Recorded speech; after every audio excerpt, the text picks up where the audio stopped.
Ferdi Sambo hajar cat, namun Richard Eliezer Pudiang Lumiu menembak Nofriansah Yosua Huta Barat. Penasihat hukum terdakwa Ferdi Sambo tidak memahami uraian yang telah dituangkan dalam surat dakwaan penuntut umum. Di situ bahwa rencana itu muncul di Saguling kalau di berdasarkan dakwaan, tapi seolah-olah muncul juga di Magelang perencanaan itu. Jadi yang mana yang sebenarnya kita nilai inkonsisten?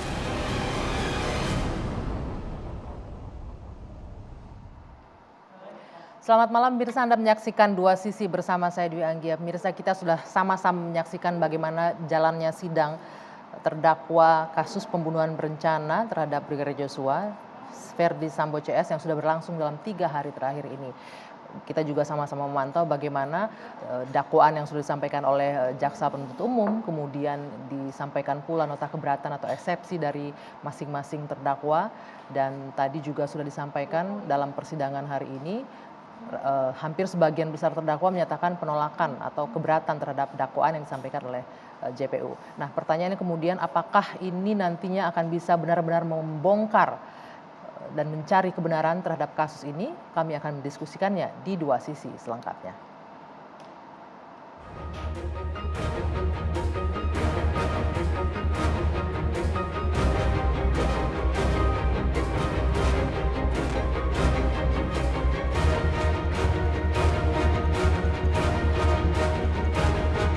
Ferdi Sambo hajar cat, namun Richard Eliezer Pudiang Lumiu menembak Nofriansah Yosua Huta Barat.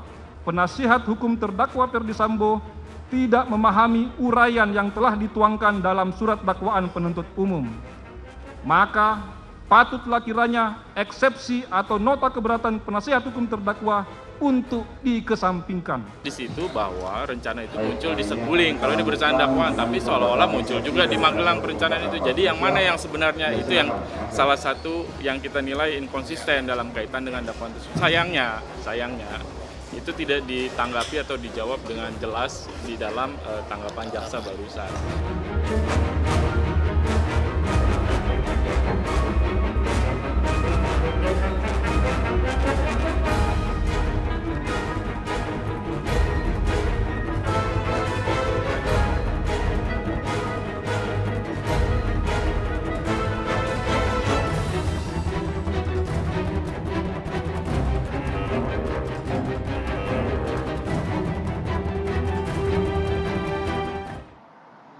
Ya, kita juga menyaksikan satu persatu peran dari tersangka sudah dipaparkan di persidangan yang sudah berjalan dalam 3 hari terakhir ini. Kami akan mendiskusikan malam hari ini dengan sejumlah narasumber pemirsa yang sudah hadir bersama saya di studio. Di sebelah kanan saya ada pengacara dari Putri Chandrawati, Bung Febri Diansah. Selamat malam, Bung Febri. Selamat malam, Anggi. Sehat ya? Alhamdulillah. Ini agak berbeda kalau saya melihatnya, tadinya melihat di KPK, sekarang sebagai pengacara baru ini kita ketemu sepertinya ya. Mungkin akan sering ketemu lagi. Akan sering ketemu. Baik, di sana ada Prof. Gayus Lumbun, mantan Hakim Agung yang akan berdiskusi juga malam ini. Prof, apa kabar? Baik, selamat malam. Selamat malam. Dan di sebelah kiri saya ada Bung Roni Talapesi, pengacara dari Richard Eliezer. Selamat malam, Bung Roni. Selamat malam, Mbak Anggi. Ini suaranya agak hilang malam hari ini ya? Kurang tidur. Kurang tidur, gadang karena sidang. Gadang ya? karena kita beda berkas kan, pelajari terus. Oke, kita juga menanti kehadiran dari Henry Yosodiningrat, pengacara dari Hendra Kurniawan, tapi masih di perjalanan menuju ke studio malam hari ini. Saya akan langsung menanyakan terlebih dahulu nih kepada masing-masing kuasa hukum.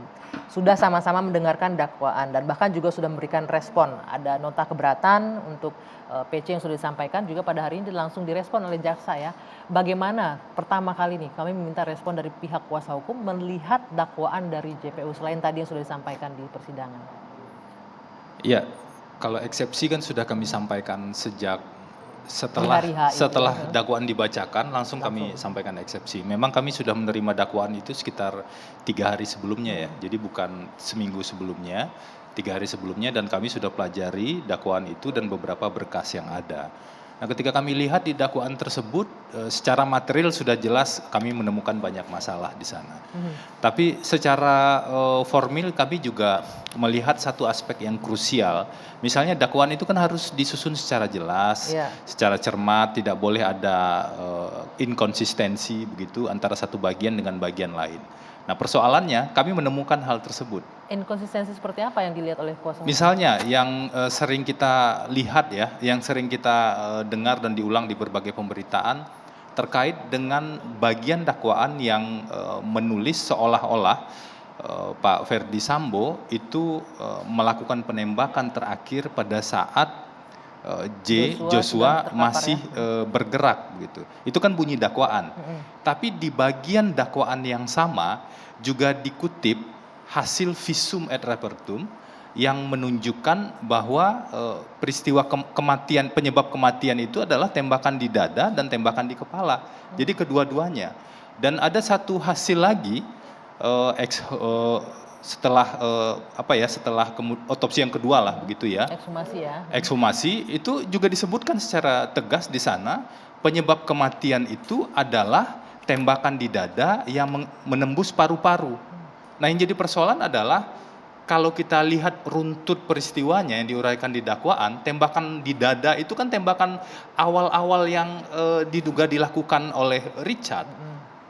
Bagaimana mungkin ada bukti yang mengatakan tembakan di dada yang menyebabkan kematian, tapi kemudian dakwaan menyebut seolah-olah tembakan terakhir Joshua masih bergerak. Nah, ini kan inkonsistensi yang kami temukan dan ada di dakwaan yang sama. Jadi bagaimana mungkin kami bisa mengabaikan hal tersebut? Itu satu. Yang kedua, begitu banyak asumsi dalam dakwaan tersebut. Misalnya? Asumsi terkait dengan peran Bu Putri. Misalnya, Bu Putri dari rumah Saguling mau menuju rumah Duren 3 itu untuk kebutuhan isolasi setelah PCR. Karena memang menunggu hasil tes PCR tersebut.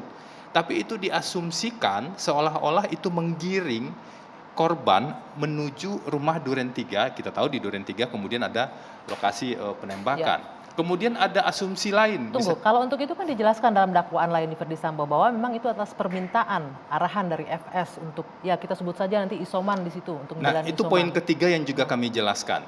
Kembali ke poin kedua tadi, ada asumsi lain misalnya seolah-olah peran Bu Putri adalah karena dia tidak menasehati suaminya.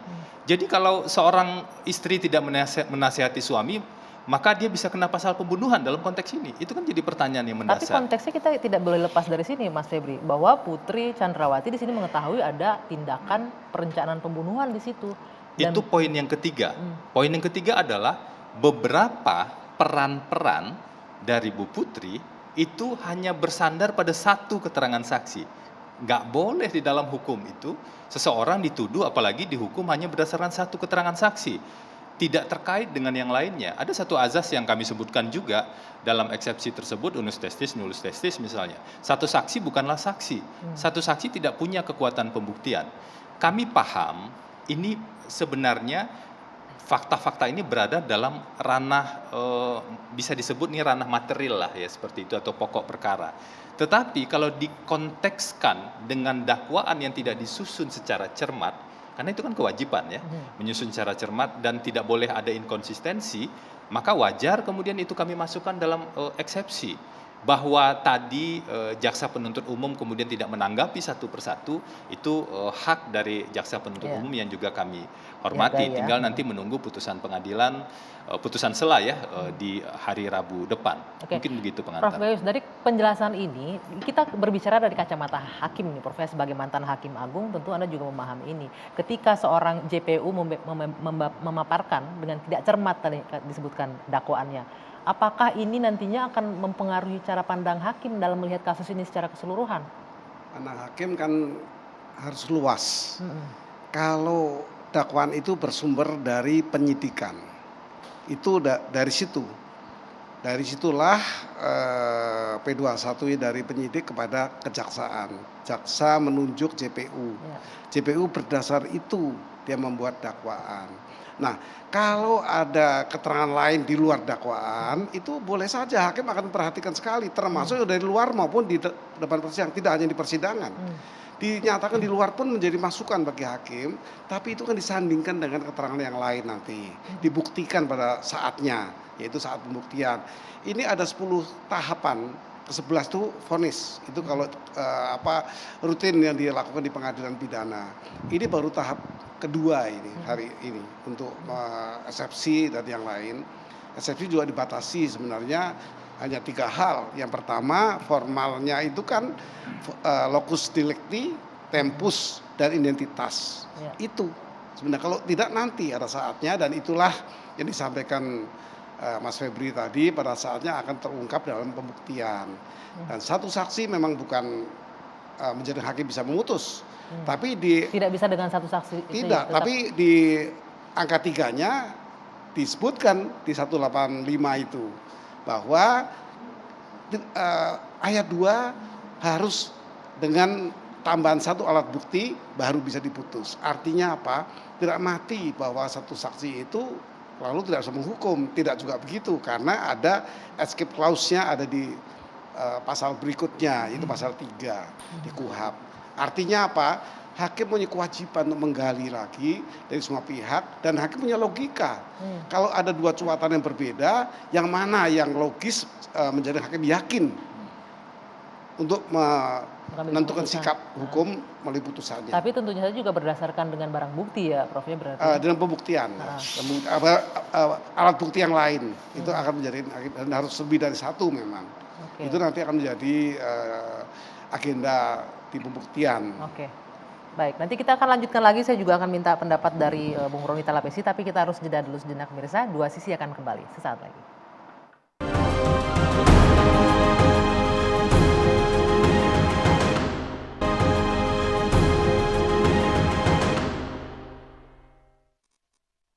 Saya lanjutkan kembali Dua Sisi pemirsa, dan sudah bergabung juga bersama kami Bung Henry Yosodiningrat, pengacara dari Hendra Kurniawan. Selamat malam Bung Henry. Boleh digunakan mic-nya nanti ya. Ya. Baik, saya sekarang ke Bung Roni terlebih dahulu. Bagaimana kalau kita tahu dari pihak Baradae atau Richard Eliezer ini tidak mengajukan nota keberatan sama sekali ya. Bagaimana melihat dakwaan dari JPU ini? Terima kasih Mbak Anggi.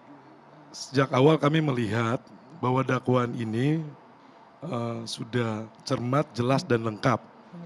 Kenapa? Kalau mengacu pada ketentuan KUHP 143 ayat 2 itu kan jelas. Lengkapnya apa? Alamatnya, namanya, kemudian pekerjaannya. Nah, kemudian kalau jelas berbicara soal runtutan kronologis peristiwa hukumnya. Memang ada beberapa catatan dari kami tim penasihat hukum yang kami pikir bahwa kami akan buktikan di agenda pembuktian. Makanya kemarin kami mohonkan kepada majelis hakim agar masuk ke agenda pembuktian. Sesuai dengan asas peradilan, cepat, murah.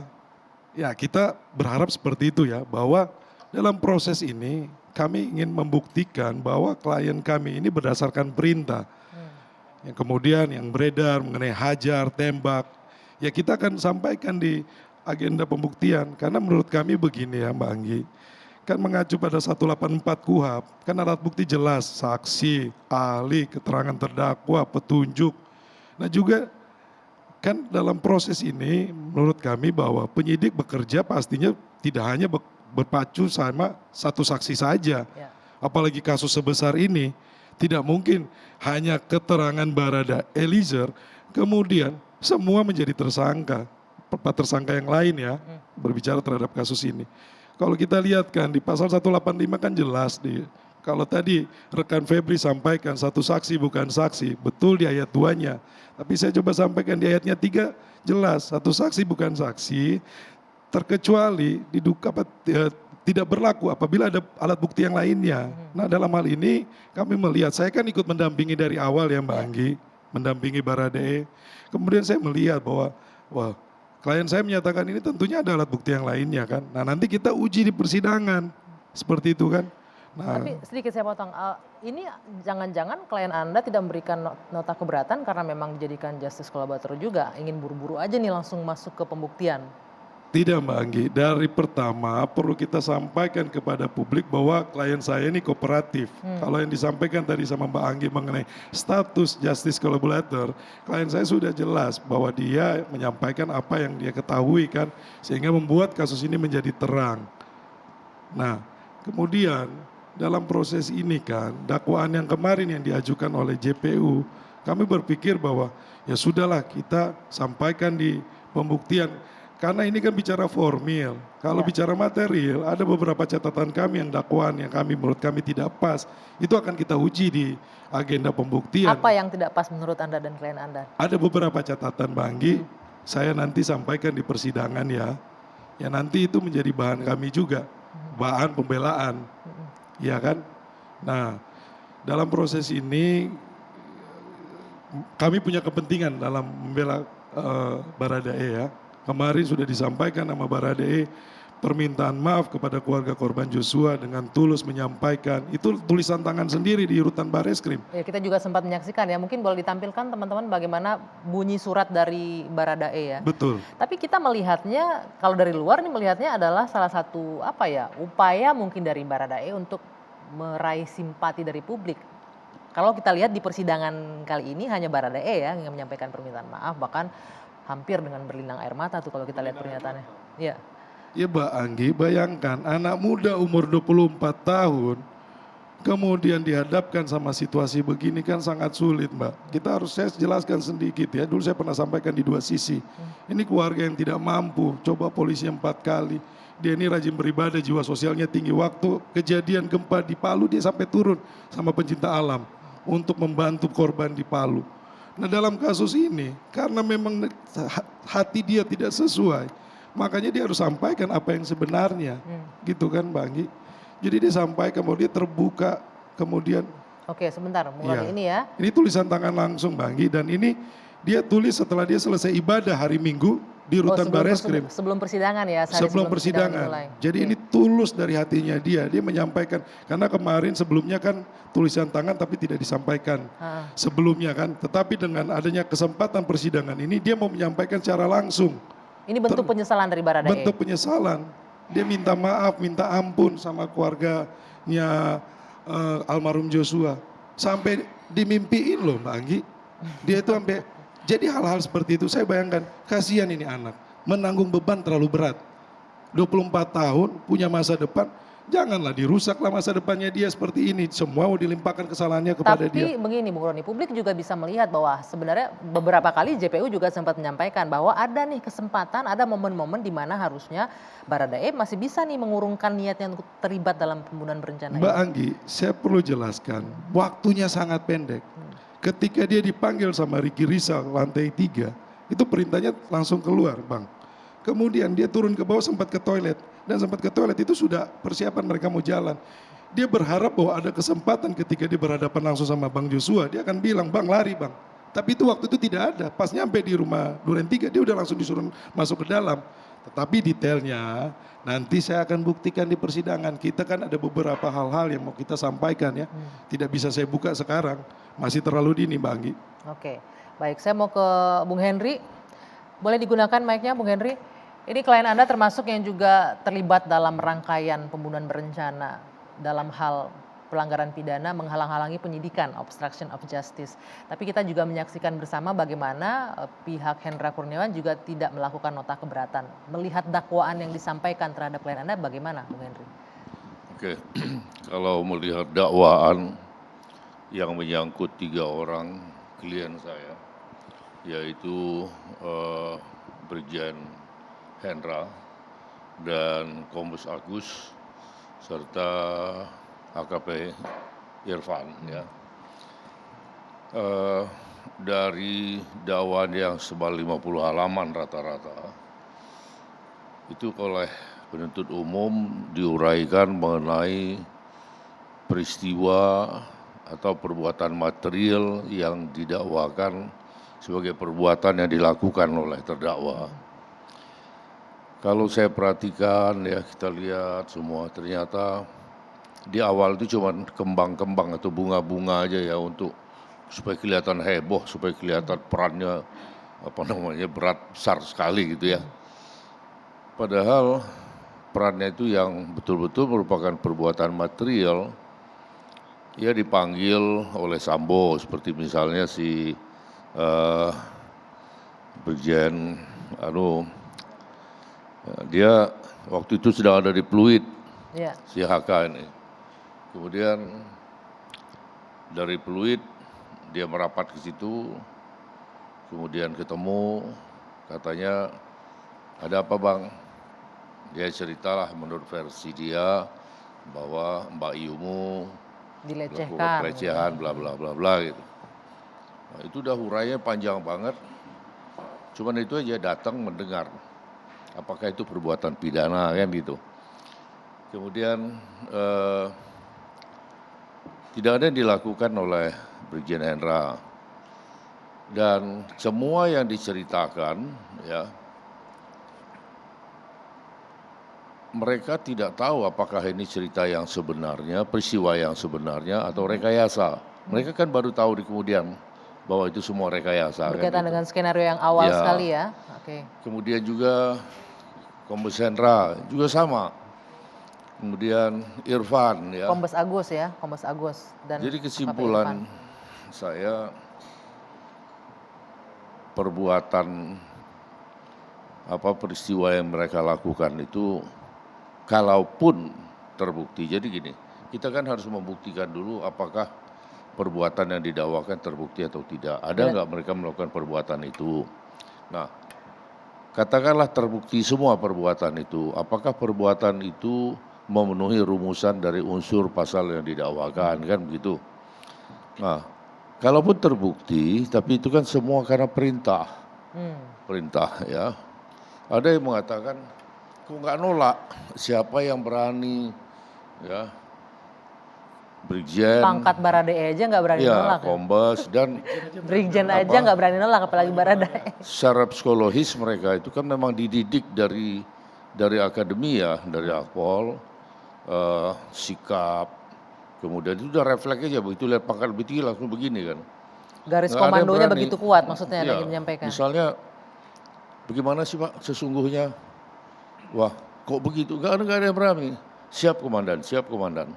Termasuk sekalipun ketika diminta untuk melakukan tindak kejahatan dalam hal ini menghilangkan barang bukti. Mereka tidak ada satupun mengetahui bahwa perintah itu adalah merupakan suatu pelanggaran, suatu perbuatan pidana, nggak ada.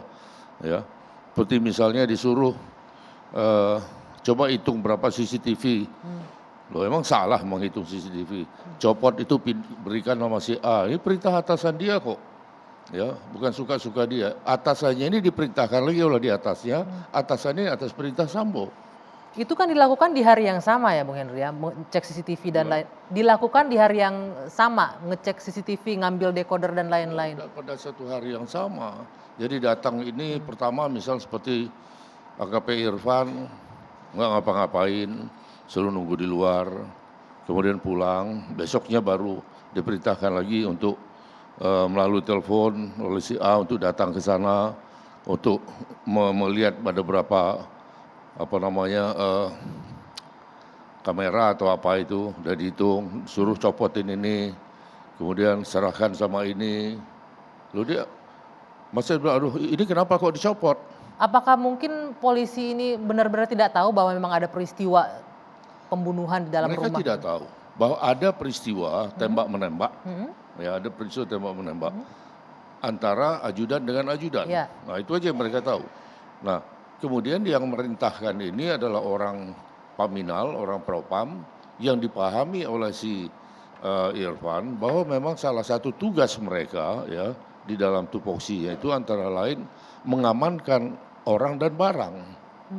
Ya ini merupakan bagian dari tugas mereka yang diperintahkan kepada saya laksanakan. Tapi begini Bung Henry, mungkin publik juga akan bertanya-tanya, ini kan mereka adalah para perwira ya, para perwira dalam artian sudah terbiasa menangani lokasi, misalnya TKP sebuah tindak kejahatan. Jadi gini, ketika ya, sudah tahu ada tindak tembak menembak, besoknya disuruh ngambil CCTV, apa nggak bertanya-tanya? Itu kan pasti ada terekam sesuatu di situ, baik itu kejadian ataupun apapun itu, tidak ada hal yang barang bukti. mencurigakan bagi mereka.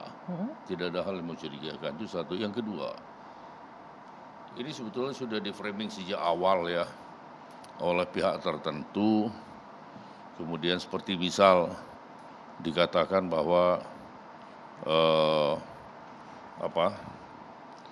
naik private jet, kemudian jenazah itu bukan naik private jet, jenazah itu pakai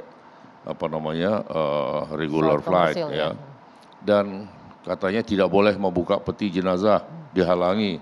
Lu gimana sih Hendra bisa menghalangi membuka peti jenazah? Orang dia datang setelah pemakaman kok.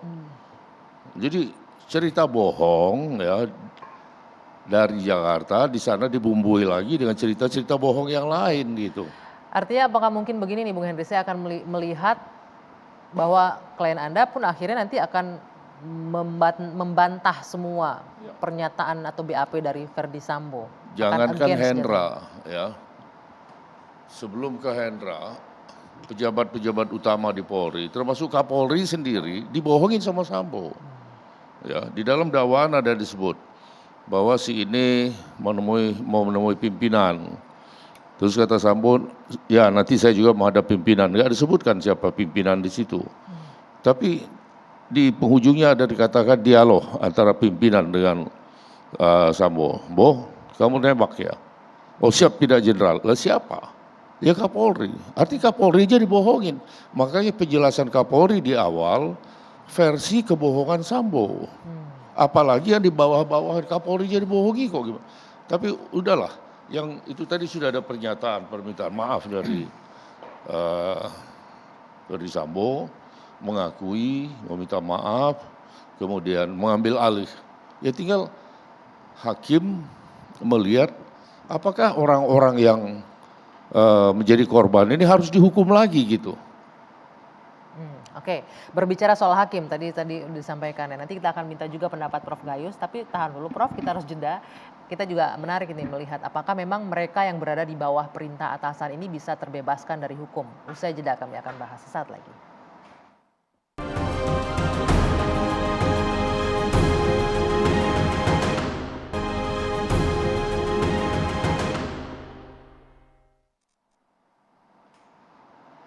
Kita lanjutkan kembali perbincangan, saya mau ke Prof Gayus. Prof Gayus, tadi disampaikan oleh Bung Henry dan juga Bung Roni bahwa masing-masing kliennya ini di bawah tekanan oleh atasannya nih. Itu menerima perintah dari atasan dalam melakukan semua tindakannya. Baik itu menembak ataupun tadi mengumpulkan CCTV kalau konteksnya Hendra Kurniawan. Hampir semua ini kan perwira yang terdidik dengan baik, berpengetahuan luas mengenai hukum. Hukumnya hukum kriminal lagi, menjadi penegak hukum. Di Propam. Itu artinya orang-orang yang sudah terdidik dengan baik untuk memahami sebuah hukum yang berguna untuk dirinya maupun berguna untuk orang lain. Ini hal yang pertama. Tapi analisis saya kan ada dua, analisis perbuatan dan analisis yuridisnya. Kalau dikatakan semua ini terkait dengan obstruction of justice, dalam hal ini bukan tipikor, karena itu istilah tipikor sebenarnya. Istilah betul kan 221 itu menghalang-halangi proses hukum. Menghalang-halangi yang mana? Ini tentu akan menjadi masuk ke yuridisnya. Menghalang-halangi apa yang dibuktikan oleh penyidik dan diserahkan kepada kejaksaan menjadi milik dari JPU. Di sana disebutkan berbagai hal, diantaranya tentang kamera. Setelah kamera ini dia berubah hukum ini menjadi ITE. Di sini berat ancaman hukumannya. Nah artinya apa? Artinya itu merupakan analisis yang berlanjut. Apa akibat dari ETPN dirusak yang menghilangkan semua data yang untuk digunakan sebagai untuk sebuah bukti di peradilan.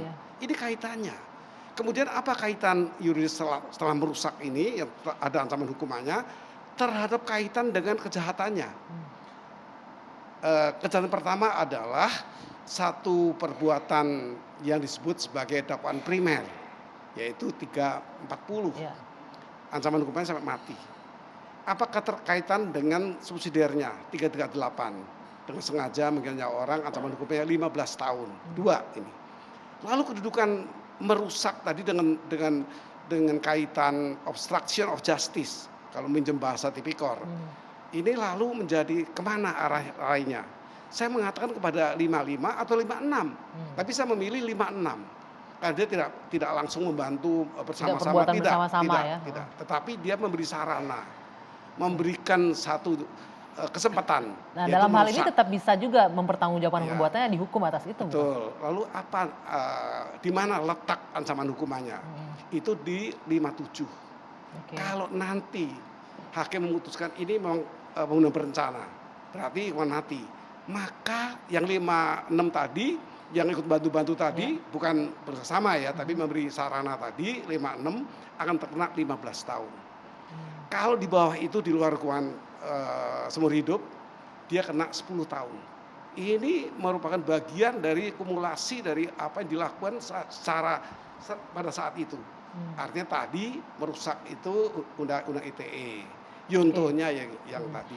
Nah, dalam konteks bahwa dua pelaku tersangka di sini melakukan tindakannya karena perintah atasannya, apakah bisa bebas dari tindakan hukumnya? Tadi sudah saya jelaskan ukuran perintah itu kan banyak, tapi kalau simpulkan ada etikat baik. Perintah yang diberi laksana itu perintah dengan etikat baik, itu kesimpulan. Apa etikat baik? Nah itu baru kita nanti periksa lagi. Tapi intinya adalah perintah yang patut dilakukan itu adalah perintah etikat baik. Itu kuncinya. Nah tergantung nanti bentuk apa perintahnya. Perintah resmi itu ada SOP-nya. Kalau bilang perintah resmi sebagai seorang polisi, bukan tentara. Prof, sebentar Prof. Kalau kita lihat bunyi pasal 51 ini, barang siapa melakukan perbuatan untuk melaksanakan perintah jabatan yang diberikan oleh petugas yang berwenang tidak boleh dipidana, bunyinya seperti itu Prof. Bisa berlindung dengan pasal ini Prof? Sangat tidak bisa. Tidak bisa ya? Sangat tidak bisa. Kita kayaknya menggunakan gimana Bung Roni? Kayaknya Mbak Anggi kita fokusnya 51 ayat 1 karena kita tidak berbicara tentang 2. Iya 51 ayat 1 yang di pertama itu. Ya nanti kita kan buktikan di persidangan. Jadi jangan cepat kita mengambil kesimpulan bahwa nanti pembuktian itu kan akan berlangsung. Kenapa dia diperintah? Ada sebab, ada akibat. Gitu loh. Jadi kalau menurut saya kita harus kalau kami dalam pembelaan kami konsisten 51 ayat 1 ya. Karena itu menjadi bahan kami, tetapi di dalam ruang publik yang terbuka ini menurut saya jangan dulu kita sampaikan bahwa 51 ayat 1 itu tidak bisa dipakai. Ini dipisahkan antara obstruction of justice dan perbuatannya. Tadi yang dikatakan itu perbuatan, yaitu bersama-sama ini. Beda 55 kalau ini bisa Eliezer itu bukan obstruction of justice. Iya bukan, ini lebih ke tindakan bersama-sama. Jadi pasalnya juga berbeda. Iya Prof, jadi sepakat ya kalau Richard Eliezer itu di 51 ayat 1 jadi bukan OJ-nya ya. Iya. Nah dalam konteks ini maksudnya Bung Roni tetap akan menggunakan pasal 51 ini ya. Betul. Melaksanakan perintah jabatan. Tapi kan Prof tetap tidak bisa karena ini bukan perintah jabatan maksudnya proses di sini. Nanti mungkin betul tadi akan ada analisis yang lebih tepat. Tapi tadi analis saya adalah analisis perbuatan saya gabung dengan analisis yuridisnya. Gitu. Ini terpisah dua sebenarnya. Yang satu kelompoknya yang lain mengenai obstruction justice. 121. Kalau di Tipikor 21 saja pasalnya. Ancamannya 13 tahun. Baik. Sekarang kita akan bergeser ke topik yang lain ini masih terkait ini juga. Bagaimana pernyataan ini yang menarik juga nih yang harus dijawab juga oleh Bung Febri di sini. Saya akan menghadirkan terlebih dahulu pernyataan dari kuasa hukum pengacara dari keluarga Brigadir Yosua, Kamarudin Simanjuntak berikut ini. Kita saksikan bersama terlebih dahulu. Peran Putri mesti kasih tahu. Peran Putri pertama menggoda Joshua. Menggoda supaya dia diperkosa, tapi nggak kesampaian. Yang kedua, fakta perbuatan dia mengundang lagi Joshua ke kamar tidurnya. Ini kan tidak lazim. Kemudian perbuatan berikutnya, menelpon suaminya, mengatakan almarhum Joshua kurang ajar. Kurang ajar itu kan kesimpulan. Harusnya ada fakta-fakta. Apa sih kurang ajarnya? Kurang ajar itu kan kesimpulan. Sehingga disimpulkan kurang ajar apa? Fakta-fakta perbuatannya. Artinya dia memprovokasi suaminya untuk membunuh. Yaitu tanggal 7 dia telepon sehingga suaminya di Jakarta sudah menunggu untuk merancang kejahatan. Harusnya lebih dulu digantung dia gitu loh, karena dialah otaknya. Sebetulnya Ferdy Sambo itu ngikutin dia karena dia hasratnya tidak terpuaskan, tidak sampai dia mendapatkan kepuasan itu dari Joshua, maka diprovokasi suaminya dengan menuduh almarhum kurang ajar. Bisa diminta tanggapannya Bung Febri bahwa sebenarnya otaknya ini adalah klien Anda menurut Kamarudin ya. Walaupun ini tidak tertuang di dalam dakwaan JPU ya, tapi nanti dulu kita harus jeda kembali. Dua Sisi akan kembali sesaat lagi.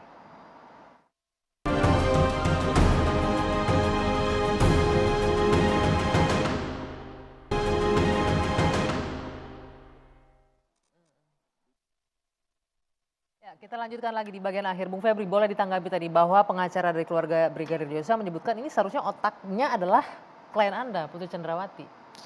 Ya, itu kami pastikan keliru ya. Satu, di dakwaan sama sekali tidak disebutkan seperti itu. Jadi kalau dakwaan saja dibangun dengan asumsi-asumsi kami baca, apa yang disampaikan tadi itu lebih asumsi lagi, lebih asumtif lagi.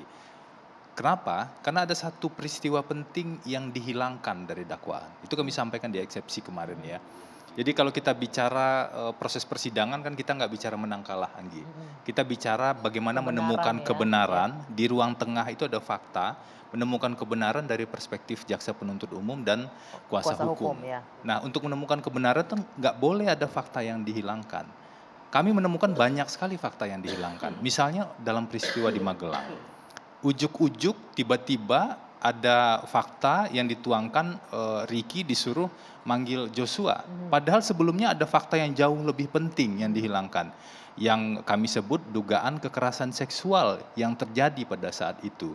Banyak yang bertanya apakah ada buktinya dugaan kekerasan seksual tersebut. Apakah buktinya hanya satu keterangan Bu Putri saja. Setelah kami identifikasi dari berkas yang ada, setidaknya kita bisa klasifikasikan ada 4 bukti dugaan kekerasan seksual tersebut. 1, pernyataan Bu Putri sebagai korban kalau dari perspektif kekerasan seksual. Itu sudah disampaikan di BAP 26 Agustus 2022. Kemudian ada hasil pemeriksaan psikologi forensik oleh tim yang punya keahlian untuk melakukan assessment psikologi forensik terhadap, bukan hanya terhadap Bu Putri, terhadap seluruh tersangka lain dan juga beberapa saksi yang lain. Itu laporannya tertanggal 6 September 2022. Nah, sebentar saya potong sedikit terkait dengan hasil psikologi forensik ini. Keterangan yang ketiga, bukti yang ketiga adalah keterangan ahli yang dituangkan di BAP pada September 2022. Dan yang keempat, ini bukti yang juga sangat penting agar publik juga tahu, ada yang disebut circumstantial evidence. Peristiwa setelah di kamar itu, Bu Putri ditemukan tergeletak dalam keadaan tidak sadar, itu confirm di beberapa saksi. Jadi apapun peristiwa yang terjadi di kamar, di luar kamar ditemukan Bu Putri tergeletak, dan kemudian dalam keadaan setengah pingsan, keringatnya sampai basah, kemudian dibawa ke dalam kamar, dan di kamar ditemukan oleh saksi kondisi kamar itu spraynya berserakan dan lain-lain. Itu bukti yang dihilangkan atau fakta yang dihilangkan dalam dakwaan. Tiba-tiba itu tidak disebutkan, makanya kami munculkan di eksepsi kemarin. Sebelumnya Anda bilang ada rangkaian sebelumnya yang tidak dimasukkan dalam dakwaan ya. Bagaimana menjelaskan ini sehingga logika publik, let's say lah, kita bicara publik bisa menerima bahwa ini memang adalah perkosaan ketika Putri Chandrawati tetap memanggil Joshua ke dalam kamarnya.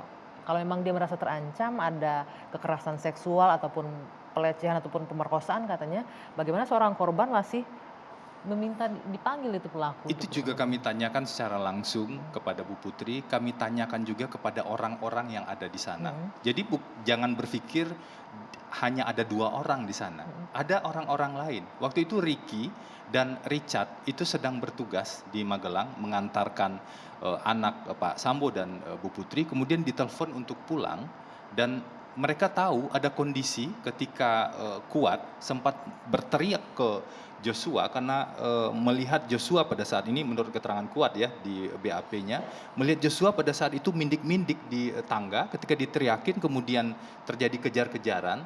Semuanya tahu kondisi yang seperti itu, dan Bu Putri mengatakan dia nggak ingin terjadi sesuatu yang sangat tidak diinginkan pada saat itu.